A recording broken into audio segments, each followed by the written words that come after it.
Hello everyone. ఈరోజు Nifty మళ్ళీ చాలా వోల్టాలిటీతో మార్కెట్ ఎక్సిట్ అయిపోయింది.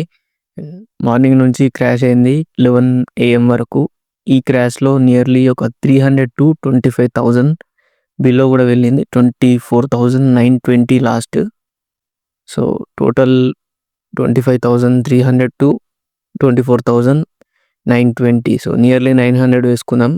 సో ఇలా చూస్తే 300 to 900 400 పాయింట్స్ క్రాష్ అయింది మార్కెట్. 400 పాయింట్స్ నుంచి Nifty 25,000 key level break down ఇచ్చింది కదా. సో ఈ కీ లెవెల్ నుంచి నేను చెప్పాను కదా 25,000 మ్యాక్సిమం వెళ్ళొచ్చు. ఎందుకంటే నిన్నటి మార్కెట్లో 25,500 కీ లెవెల్ బ్రేక్ డౌన్ ఇచ్చేసింది.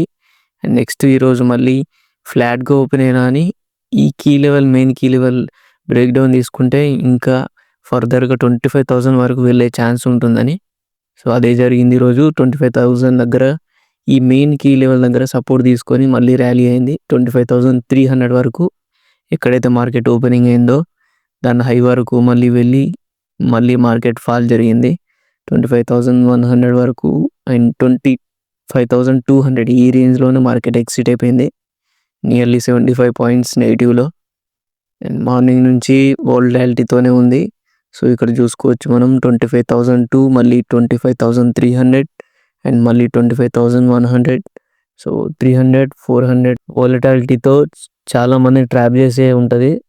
అండ్ ఎక్స్ట్రీమ్ ఫియర్తోనే ఈరోజు మార్కెట్ చాలా ట్రేడ్ అయిపోయింది. మోస్ట్లీ రీటైలర్స్ దగ్గర నుంచే ఈ సెల్లింగ్ ప్రెషర్ కనబడింది. నిన్నటి FIDI డేటా చూసుకుంటే FIS కొంచెం నెట్లో సెల్లింగ్ అనేది చాలా తక్కువనే ఉంది, కానీ DIS బయింగ్ మాత్రం బాగానే ఉంది. సో ఓవరాల్ నెట్లో FIDISలో పాజిటివ్నెస్సే ఉంది. అయినా కానీ ఇక్కడ ఈరోజు మళ్ళీ మార్నింగ్ ఎక్స్ట్రీమ్ ఫియర్తో మళ్ళీ వోల్టాలిటీ చూపించింది నిఫ్టీ. ఈరోజు మళ్ళీ కమింగ్ డేస్లో రేపు ఎక్స్పెక్ట్ చేయొచ్చు మళ్ళీ రివర్సల్ అయ్యే ఛాన్స్ ఉంటుందని. కానీ 25,000 కీ లెవెల్ కదా. సో ఇంకోసారి సపోర్ట్ తీసుకోవాలని ట్రై చేస్తుందా లేదా అని చూద్దాం. మోస్ట్లీ ఈ నెగిటివ్ బయర్స్ అనేది ఇంకా కంటిన్యూ అవుతూనే ఉంది.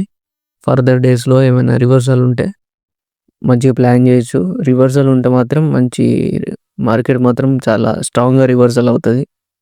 And that's it guys. మళ్ళీ నెక్స్ట్ వీడియోలో కలుద్దాం. And subscribe to options Telugu.